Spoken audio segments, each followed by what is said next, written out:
and he'd gone to great lengths to help her brother be admitted to the Elias Crane Science Academy for Boys in San Francisco. Sarah would always be grateful for his kindness. "I didn't know you'd be here," she said as she stopped beside the doctor. He smiled at her. "Not come and welcome Tom home? You know me better than that, young lady." His expression sobered. "How's your grandfather?" "Ornery as ever. It was all I could do to make him wait at home. He kept saying a little fresh air would be good for him." "Catch pneumonia is what he'd do." The doctor tugged at the collar of his coat. "I can't say the two of us won't do the same." She nodded in agreement, then gazed down the length of track that stretched toward the southeast end of the valley. She hoped the train would be on time. If it was even a few minutes late, her grandfather might disobey her orders and come to the station after all. Hank McNeal, at 74, was as strong-willed as he'd ever been. It was only his body that had weakened. At one time, a tall, barrel-chested man, he was now much thinner and somewhat bent with age. He lacked the energy that used to carry him through each day. Still, he refused to retire from his position as sheriff. Sarah had been after him for months to hire a deputy, but so far, according to her grandfather, he hadn't found anyone suitable. After Sarah's grandmother, Hank's wife of 51 years, passed away the previous summer, it had become Sarah's responsibility to make sure her grandfather got the rest he needed. That was never an easy task. Perhaps he would be better behaved while Tom was home. After all, her brother would be a doctor one day. Grandpa would have to listen to him. Wouldn't he? "There she comes," Doc Varney said. Sarah focused her gaze once again on the ribbon of track.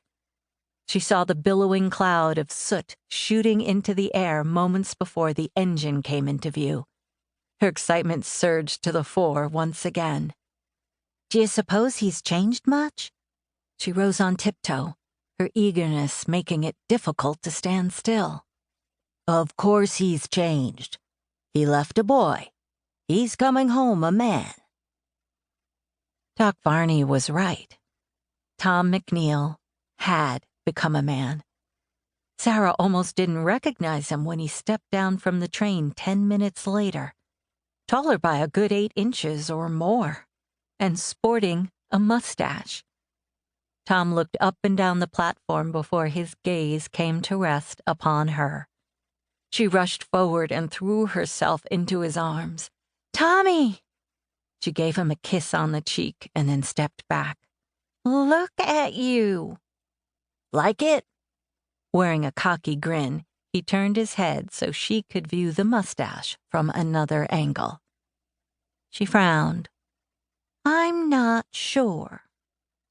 Doc Varney stepped up behind her. "I like it, young man. Gives you a look of distinction." He held out his hand. "Welcome home." "Thank you, sir." Tom shook the older man's hand. "I've heard good reports about you," the doctor continued, his voice oddly gruff. "I've done my best, sir." "I knew you would." Doc Varney cleared his throat as he released Tom's hand. "I won't keep you. It's too blasted cold to stand about, and your grandfather's anxious to see you.